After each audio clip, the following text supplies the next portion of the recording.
Ya udah, mending ada pertanyaan, jawabannya akan lebih berkembang insya Allah. Ya tafadhol, kalau ada pertanyaan silakan dikondisikan. Silakan. Pak, saya mau nanya Pak. Ya silakan. Ah, mending pakai ini nih Pak, biar horor dikit.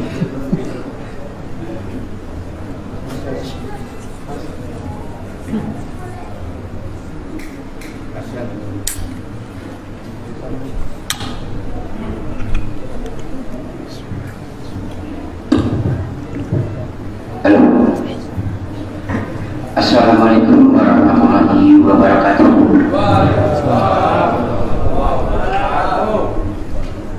Ini mohon maaf Pak Ustaz atau Pak Buya ya.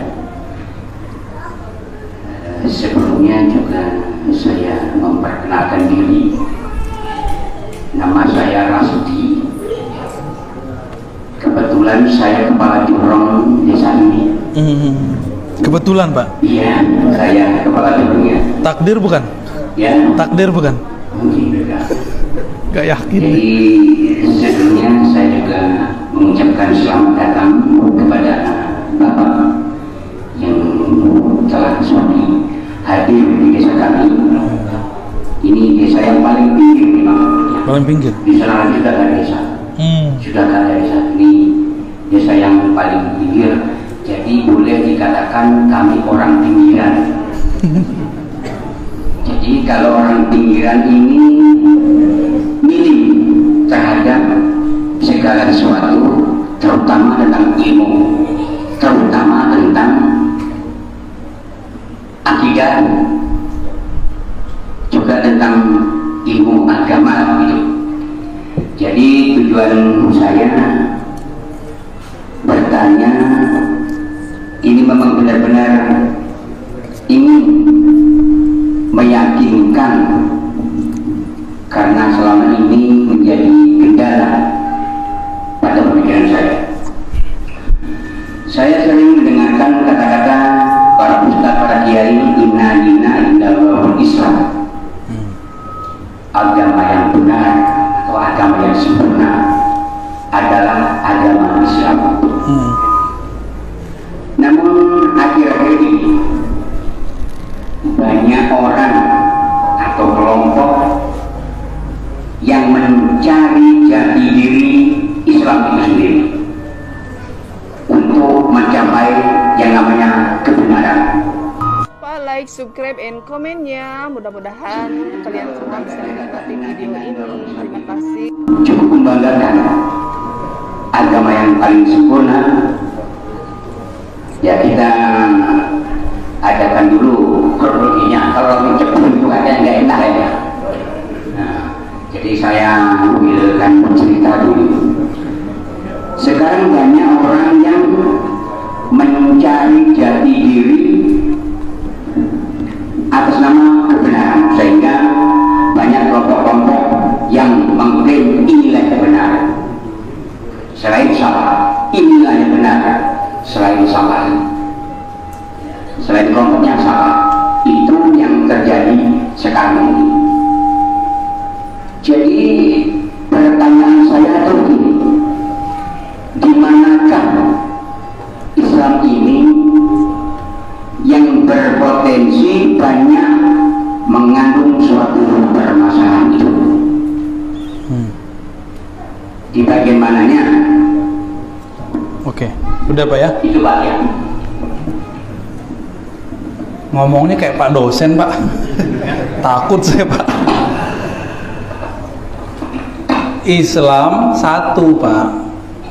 Satu aja, dari Nabi Adam sampai sekarang satu. Nggak ada Islam A, Islam B, itu nggak ada. Islam artinya ketundukan kepada Allah Subhanahu wa Ta'ala. Tapi pemahaman terhadap Islam, mungkin pemahaman Pak Jorong beda sama saya. Ya, ternyata beliau wali Jorong Pak, wali. Ini wali nih Pak Buya. Antum nyari wali, ini wali. Wali ya. Iya.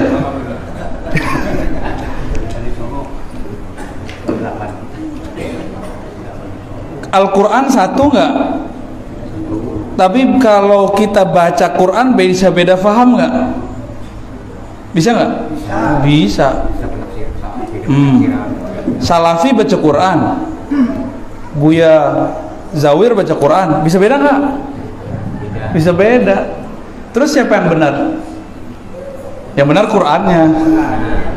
Pemahaman ini hanya berusaha mendekati kebenaran. Masalahnya ada kelompok yang lupa, dia kira pemahaman dia itu suci seperti suci Quran, benar mutlak seperti kemutlakan Quran. Itu sombong nggak tuh namanya? Jadi kelompok yang sombong, orang yang sombong, yang mengklaim, yang merasa pemahaman dia adalah pemahaman yang suci seperti pemahaman teks yang suci itu. Al-Quran suci, lalu dia baca, pemahaman dia dianggap suci, walaupun dia nggak ngomong. Ciri-cirinya sederhana. Kalau ada orang beda faham dengannya, dia serang balik, dia kata-katai, disesat-sesatkan gitu. Itu ciri-cirinya. Lalu di bagian mana Islam itu bisa banyak masalah? Jadi semuanya, Pak.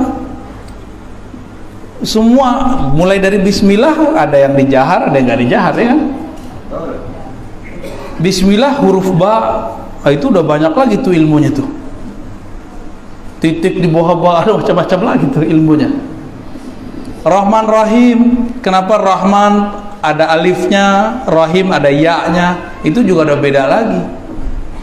Karena orang nggak paham apa Rahman Rahim, maka dia beragama tuh horor, benci.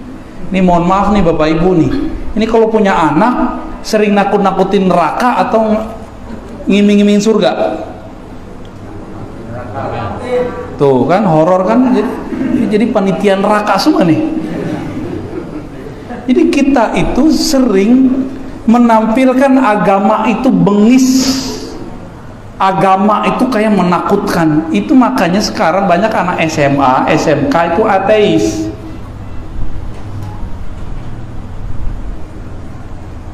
Banyak, Pak, agnostik, banyak hari ini. Saya punya kasus, kita juga ngisi di beberapa sekolah-sekolah SMK, itu mengalami hal yang sama, apalagi mahasiswa. Dan di barat sekarang sudah memuncak, orang-orang ateis itu udah muncak. Pragmatisme, macam-macam istilahnya tuh ya, kalau kita pakai istilah-istilah kampus tuh. Orang-orang udah gak percaya sama Allah, gak percaya sama Tuhan, gak percaya agama. Kenapa? Bagi dia, kok agama, orang beragama kok jadi horor ya? Jubah keren, kopiah mantap, tapi ngomong neraka mulu, nakutin anaknya neraka mulu. Nih ibu-ibu nih ya, paling dekat dengan anak-anak. Ibu itu kan punya sesuatu dalam dirinya disebut rahim. Kenapa disebut rahim? Karena rahim itu adalah kasih sayang Allah. Maka seharusnya seorang ibu paling bagus dalam memberikan pencerahan untuk anak-anaknya. Jangan nakut-nakutin neraka mulu ya. Guru-guru di madrasah, di sekolah, kalau ngancam anak jangan pakai neraka. Ngancam aja, tapi jangan pakai neraka ya. Itu urusan Allah sama guru ngaji ntar. Kecuali dia sudah menentang suatu hal yang berkaitan dengan agama, bahasanya harus jelas. Gimana Pak Wali? Wali Kutub Jorong. Gimana Pak? Rasdi ya? Waduh, namanya bid'ah sekali Pak. Belum ada zaman Rasul. Belum ada itu. Apalagi pakai masker begitu kan. Saya ada masker Pak. Prokes. Oke, ada lagi? Udah? Fadal.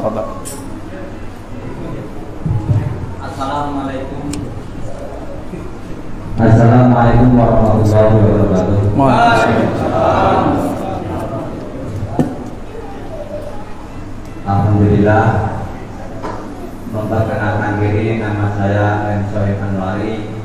Saya dari Kedolongan Ruya, Kabupaten Jaya. Jadi di sini yang saya mau tanyakan adalah soal sana. Di sini banyak berkembang rumah-rumah tapis. Iya. Tapi setahu saya yang memegang rumah-rumah tahfiz ini bukan Habib. Dan dia setahu saya itu selevel dengan saya. Pokoknya sekolah SMP gitu. Tahu-tahu entah dari mana dia mendirikan rumah tahfiz. Dapat wangsit kali. Nah, apakah di situ ada sanadnya? Nah, itu yang pertama. Yang kedua, Pak, di sini banyak masyarakat mengandalkan Al-Quran. Oh, saya udah hafal surat ini, sekian surat. Tapi di situ dia tidak tahu tentang hukumnya bersuci banyak. Jadi tinggian mana orang yang bisa baca Al-Quran tapi tidak tahu tentang fikih? Kebanyakan masyarakat di sini. Nah itu pertanyaan yang kedua. Dan yang ini terlalu banyak, ini 3 aja banyak. Pertanyaan yang ketiga, ini soal gimana caranya kita gimana ya, orang itu Kayaknya berat sekali. Kalau di Nabi Aswaja itu kan memakai kitab Sofina, Taufik, Akhir gitu Pak. Tapi kalau orang itu ditanya itu Anda dari mana? Dari buku. Apakah buku itu punya sanad dan bisa disanadkan Pak? Terima kasih. Baik Mas Sohib ya. Assalamualaikum warahmatullahi. Mas Sohib Anwari ya. Rumah tahfiz tapi pemimpinnya bukan hafiz Quran. Kalau sekedar pemimpin yayasan nggak apa-apa, tapi kalau kiainya, ustadznya mesti hafiz. Kecuali itu pondok tahfiz juz amma gitu, kasih judul. Antum jauh bisa kali ya.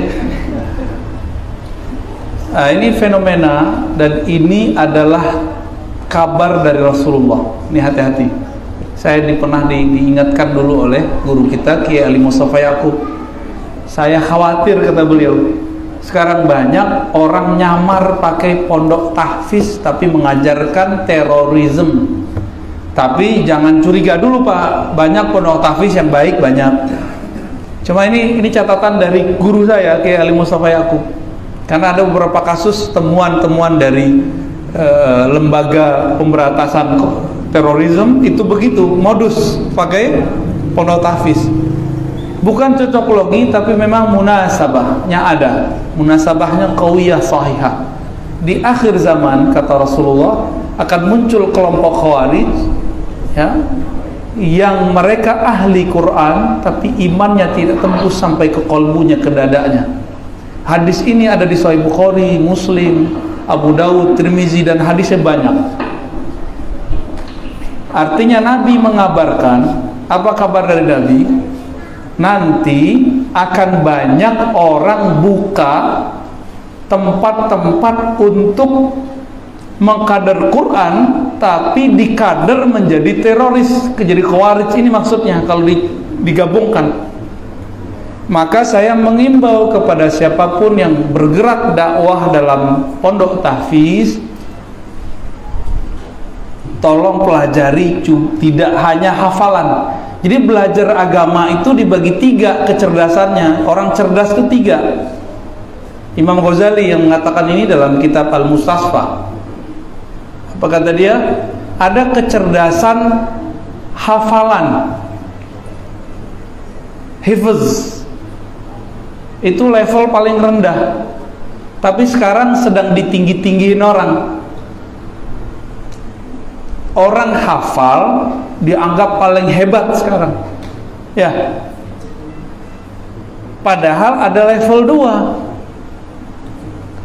2, bukan hifz tapi fiqh, paham. Jadi kalau antum nanya mana yang lebih bagus, yang lebih tinggi faham daripada cuma hafal, apalagi cuma baca Quran. Jadi lebih afdal membaca atau faham? Ya faham. Faham itulah inti Quran. Quran itu diturunkan untuk dibaca ayat perintahnya tentang bersuci, atau kita disuruh bersuci. Ini ada ayat nih, surah Al-Maidah ya Pak Wali ya. Ada ayat surah Al-Maidah ayat 6. Pak Wali ngobrol aja nih. Ya, gimana mau lanjut, berisik.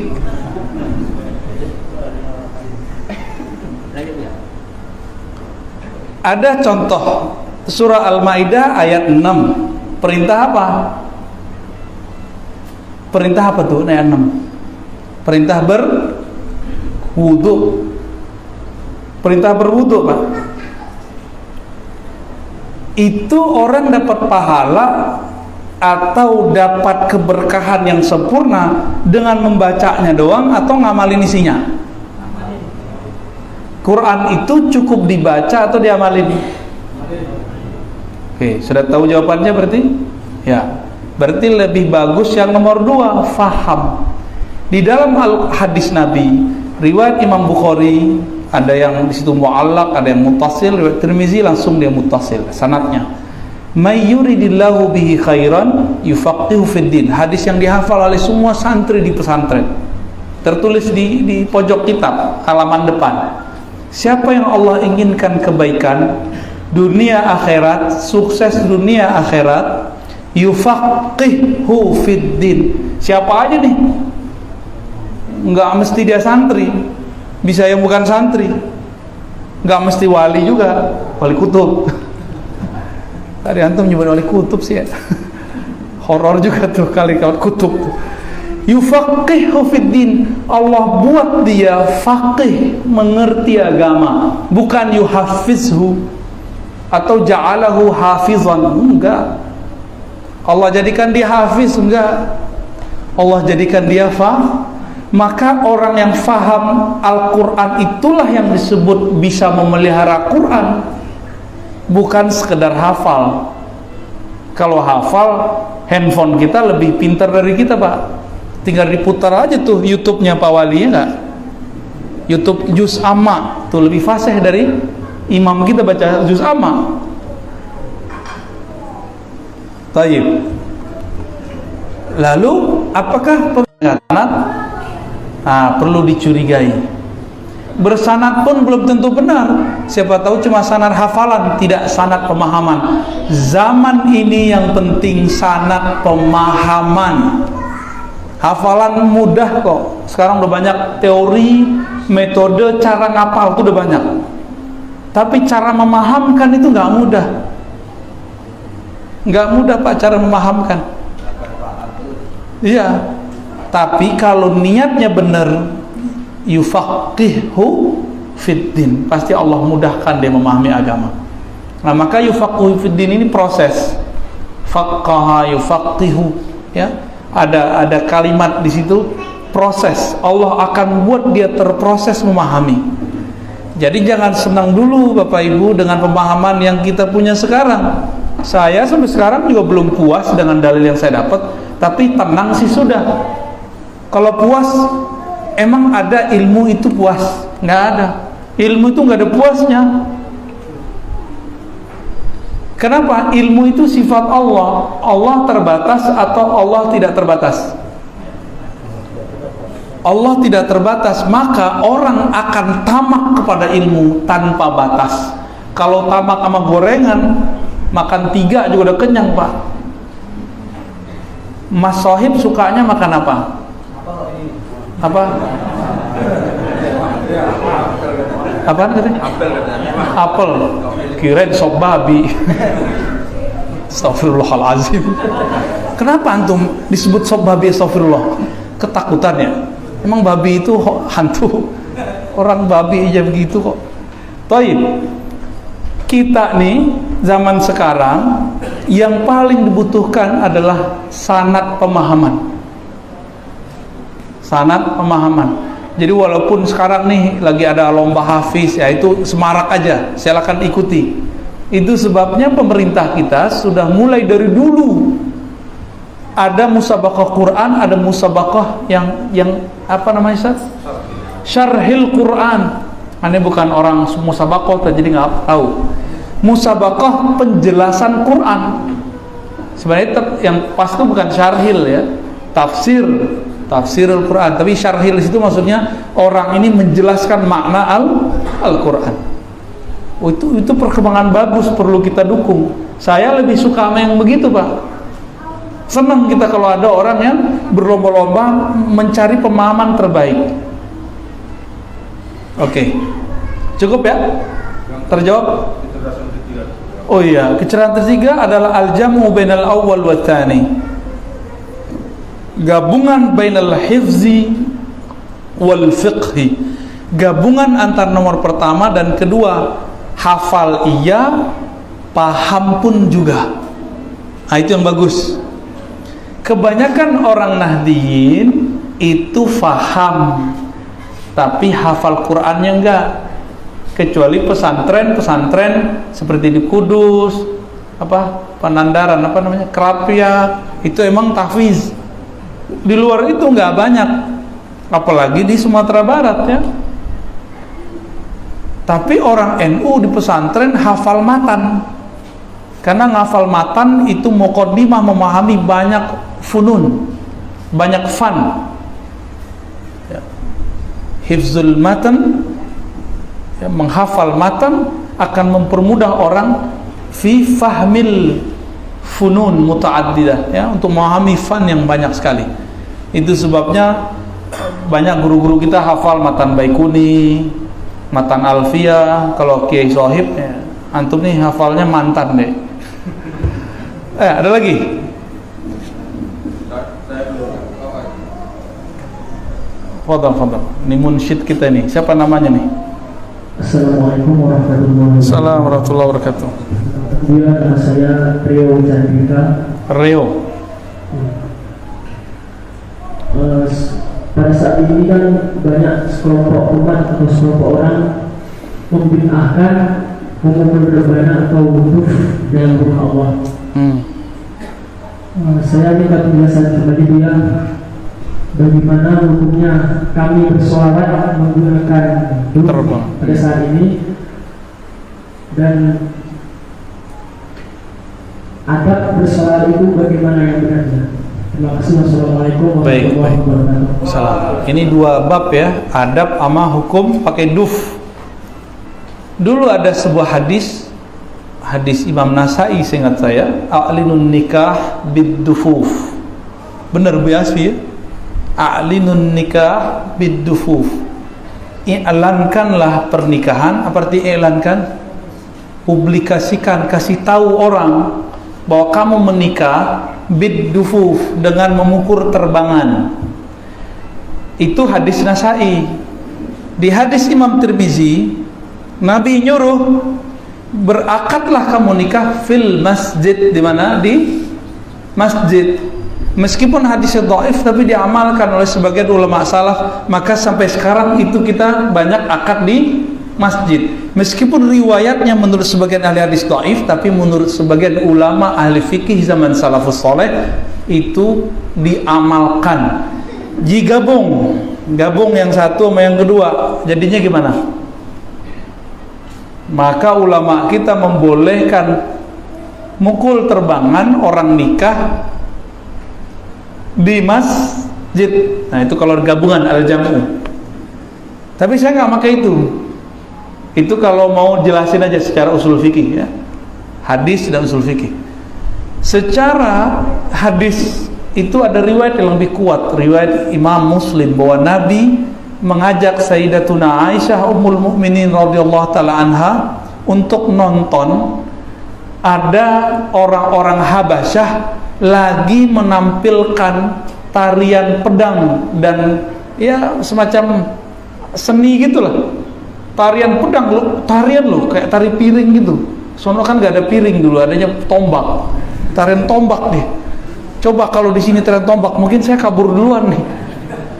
Pinggir beneran itu Pak Wali. Ya, kalau pakai tombak bisa ditombak saya nanti.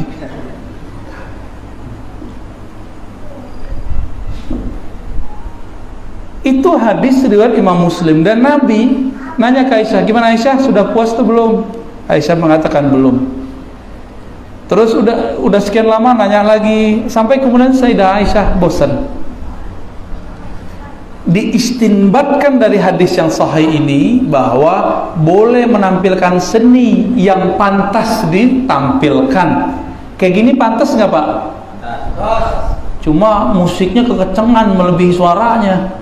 Tuh kena kritik lagi deh. Tadi Pak Wali kena kritik. Sekarang antum maaf ya. Saran saya, coba dikondisikan, jangan terlalu keberisikan karena nanti masuk ke bab adab. Antum gimana mau merasakan Nabi hadir lagi megang gendang-gendang gitu, bisa nggak? Maka coba disebut hadrah. Kenapa disebut hadrah? Menghadirkan rindu kepada Rasulullah. Kerinduan itu syahdu atau kenceng?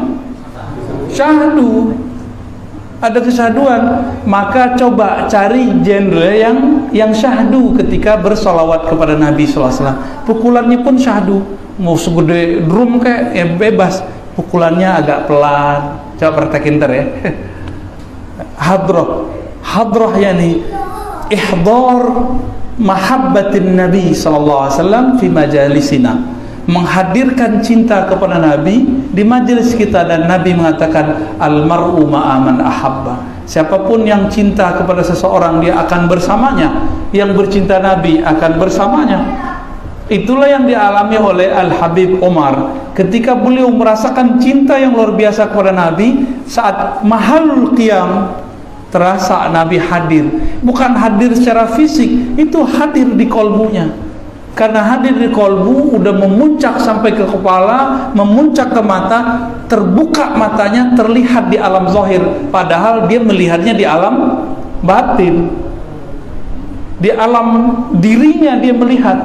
Itu yang terjadi pada masyayikh, pada buya kita sebagian besar, kalau melihat ada tamu-tamu gaib datang, mata sih buka, tapi waktu mata aku buka, bukan mata ini yang ngelihat, sudah mata cinta.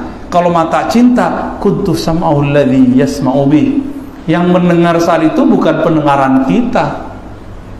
Kalau pendengaran saya terganggu kalau ada orang ngomong, ya, suara saya nggak sampai kalau sudah ada orang berisik. Tapi kalau pendengaran dari Allah gimana? Nggak akan terganggu. Maka dulu di zaman Nabi itu kalau khutbah kan nggak ada pakai mic, kedengeran oleh semua sahabat. Sebanyak itu orang. Waktu haji wada, orang yang dekat dan jauh mendengar suara Nabi seperti sama, padahal nggak ada mikrofon.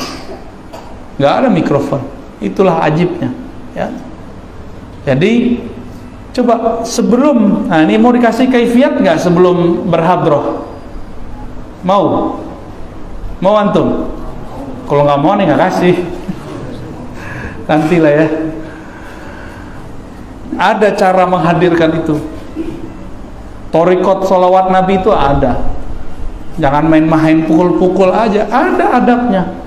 Sehingga kadang-kadang kita lagi mukul aja bisa nangis. Karena mukul itu ngikutin detak jantungnya. Nah, kalau sudah seirama ketukan itu dengan denyut jantung cinta kepada Rasul, jangankan antum, kita aja bisa nangis. Cuma kalau kesemangatan aja, ya seni, indah. Kayak tadi kan bagus tuh pukulannya. Tapi nggak matching, suaranya kecil ya. Nah, ini contoh. Berarti baru di batas seni zahir, belum seni hadrah. Tapi semoga ke depan ada nanti yang membimbing antum. Ini kan ada mursyid-mursyid, tanyalah ke mereka bagaimana cara menghadirkan rindu Nabi dalam kalbu. Sehingga kalau kita baca syair, baca madaih nabawiyah itu bisa nangis. Nabi itu senang kalau ngelihat hambanya rindu, senang sekali. Rindu itu ada yang diungkapkan dengan nangis biasanya, ya. Kecuali nangis sakit hati itu mulai lain lagi, ya. Taib, sudah. Sudah sejauh mana bahaya Wahabi Salafi di Indonesia? Iya. Karena dulu saya baca buku, pernah mereka oknum Wahabi itu di Saudi membantai ulama yang perseberangan dengan atau ulama madhab, bahkan membunuhi keturunan Nabi. Benarkah itu ya? Iya. Ini Pak Ketua MUI nih menanya nih. Baik, ini pertanyaan penting karena konfirmasi itu penting ya. Kita dapat pertanyaan sejauh mana Wahabi berbahaya di Indonesia, dan benarkah Wahabi dulu berdarah-darah ketika di Saudi sebelum ada Saudi ya? Berarti udah pertanyaan Bu ya. Yang pertama, sebahaya apakah? Kalau versi peneliti pasti kadang beda dengan versi ustadz, karena lebih sering ustadz atau peneliti di lapangan. Ustadz, bedanya ustadz nggak punya perangkat penelitian. Kalau peneliti dia otaknya liar, dia bisa ngelihat sesuatu dari berbagai macam versi. Syukur-syukur ustadznya peneliti yang ustadz gitu. Nah, barangkali antum masuk bagian dari mereka nih, karena doktor kan peneliti. Kalau versi orang yang pakarnya dari TNI, polisi ya, Indonesia itu udah ada pemetaan wilayah merah, ada yang kuning, ada orange, ada hijau. Kalau Sumatera Barat sudah ada beberapa wilayah yang sudah merah. Sudah ada. Pasaman belum parah-parah aman Pak. Yang parah adalah ya, saya nggak boleh bilang. Itu sudah ada, dan kita nanya bukan ke satu sumber. Jadi ada intelijen dari TNI, ada intelijen dari polisi yang pakar, dia melihat, dan saya menyaksikan sendiri juga sama, karena kita juga peneliti ya. Alhamdulillah saya juga peneliti ya. Kita juga nulis, kita juga merangkum, membaca, menganalisa, dan itu sudah banyak yang parah. Bayangkan Aceh aja dia memasuki Pak, padahal Aceh itu benteng Ahlussunnah terkuat itu. Kota-kota santri di Jawa itu udah banyak yang kemasukan. Kenapa? Kebanyakan pesantren sudah tertutup dari masyarakat, asik dengan delaktika di dalam pesantren, lupa dengan masyarakat di luar. Itu fakta juga itu. Udah jadi dinasti, nggak mau lagi mikirin umat. Tapi itu sebagian pesantren, kebanyakan pesantren juga masih bagus, oke. Jadi ini kabar agak lumayan bahaya, maka kita nggak boleh diam Ustaz. Harus mulai menyuarakan yang menurut kita ini mendekati kepada kebenaran. Jadi jangan diam. Tapi suara antum tadi kan sudah menggelegar tuh, kayak semangatnya menggelegar suara aja. Insya Allah Ustaz ya. Terus benarkah Wahabi dulu berdarah-darah? Itu benar. Dan kejadian itu bukan sekali dua kali. Kita punya sanad, tadi kita sudah baca sanad ya. Jadi kalau di Sumatera itu ada Syekh Sulaiman Rasuli, Syekh Abdul Wahid Salihi, Syekh Jamil Jauh, itu punya guru. Syekh Khatib Ali punya guru namanya Syekh Ahmad Khatib Minangkabau. Syekh Ahmad Khatib Minangkabau punya guru Bakri Syato punya guru namanya Sayyid Ahmad Zaini Dahlan. Beliau mengabadikan pembunuhan berdarah oleh Wahabi. Judulnya Fitnatul Wahabiyah. Kitab ini dibantah oleh mereka, tapi datanya nggak kuat. Mereka itu nganggap kalau udah dibantah berarti yang dibantah kalah. Nggak begitu. Tidak semua bantahan itu valid. Main asal bantah-bantah aja. Said Ahmad Zidahlan itu menyaksikan kebangkitan Wahabiyah setelah yang pertama. Yang pertama beliau nggak semasa. Jadi Said Ahmad Zidahlan menyaksikan bagaimana ganasnya mereka. Kenapa? Karena dulu Inggris mencoba memecah belah Turki Utsmani. Turki Utsmani dipecah. Di Saudi ada dua potensi, keluarga Saud keturunan Su'ud dengan keluarga Hashim. Hashim ini syarif di Mekah. Sempat keturunannya kemudian ada yang jadi raja setahun 2 tahun di Hijaz. Tapi kemudian karena mereka tidak mau diatur oleh Inggris, maka orang Inggris mempersenjatai keluarga Su'ud. Kalau dipersenjatai gimana? Keluarga Su'ud kemudian mendekati orang-orang Wahabiyah, pakai ayat, pakai Quran, pakai sunnah, atas dasar ingin memurnikan tauhid. Mereka meratakan kubur dan membunuh siapa saja yang mengajak untuk itu. Intinya politik seperti di belakangnya, politisasi agama. Itu sebabnya Bapak Ibu Allah, di Saudi tidak ada partai. Karena ketika Saudi berdiri ada kesepakatan kerajaan agama oleh keluarga dan murid-murid Alu Syekh Muhammad bin Abdul Wahab. Ada kerajaan politik, kekuasaan. Ini dipegang oleh Ahlus Su'ud, keluarga Su'ud. Jadi mereka udah bagi dua. Tapi keluarga yang Su'ud ini minta kepada keluarga Ahlus Syekh, kalau buat fatwa yang jagain kami. Kalau kerajaan boleh nggak ada partai? Sebenarnya boleh kalau Perdana Menteri, tapi mereka nggak boleh. Maka di sana nggak ada partai, Pak. Di sono nggak ada 0102 kayak kita tahun-tahun kemarin, ya. Nggak ada demo, nggak haram demo. Nggak ada demokrasi, bagi mereka nyoblos itu haram. Jadi teman-teman Salafi bawa fatwa itu ke Indonesia, makanya mereka nggak nyoblos. Terus yang lucu apa? Mereka pakai fatwa pemerintah sezolim apapun tidak boleh dilawan, dikritik. Emang kita sepakat nggak boleh kita berontak, nggak boleh, kritikan boleh. Ya. Tapi pemerintah ini menggunakan demokrasi. Demokrasi kan haram menurut dia. Coba nanti dibayangkan, Pak. Saya nih fatwakan nggak boleh nyoblos. Di sini ada Muslim, non Muslim. Kira-kira yang terpilih siapa? Saya nih memfatwakan, Bapak Ibu tidak boleh nyoblos. Gimana? Yang menang non Muslim, ya. Nah ini akibatnya.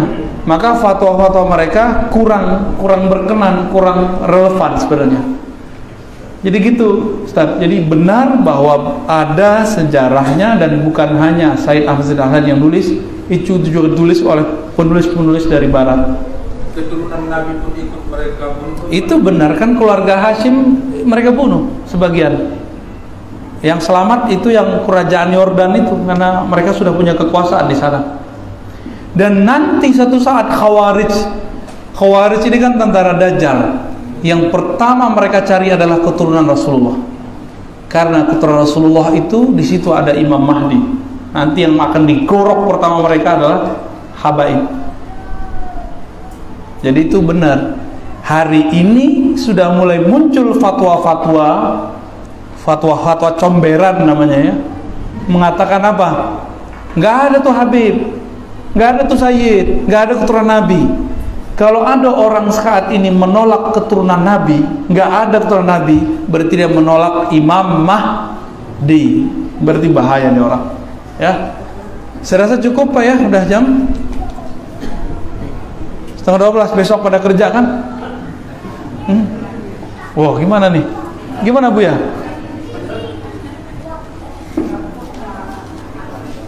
Gimana MC? Cukup ya? Hah? Cukup lah, oke. Saya rasa cukup ya, karena pasti ada hajat esok hari, supaya tidak bertabrakan antara kebutuhan agama kita dan kebutuhan duniawi kita. Semoga pertemuan ini Allah maafkan, Allah ridhoi jika ada kesalahan. Mohon maaf Pak Wali, canda-candaan saya mungkin agak sedikit garing. Ya, mohon maaf kepada para guru, para masyaikh jika ada kalam dan adab yang telah kami langgar, dan semoga kedatangan kami bermanfaat. Amin ya rabbal alamin. Assalamualaikum warahmatullahi wabarakatuh. Like, subscribe, and komennya. Mudah-mudahan kalian semua bisa menikmati video ini. Terima kasih.